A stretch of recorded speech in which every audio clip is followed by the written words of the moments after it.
Senator Francis Black. And today I would just like to, express my sadness of the late journalist Dara Quigley, who took her own life on April 12th, 5 days after she had been detained by Gardaí under the Mental Health Act.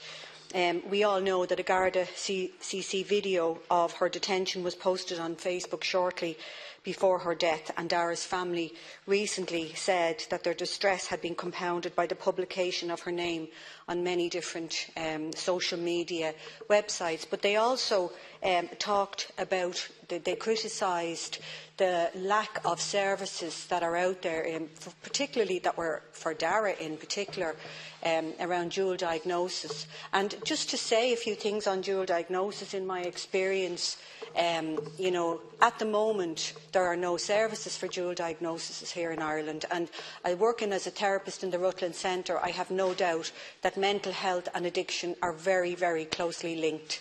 Anybody that I have met who might have had an addiction problem would have a mental health problem, and anybody that I would have worked with that had a mental health problem could possibly have an addiction problem and would use substance or behaviour to numb out. So what I would like to ask today is, could we invite in the Minister for Health to find out what has been done at this time around dual diagnosis?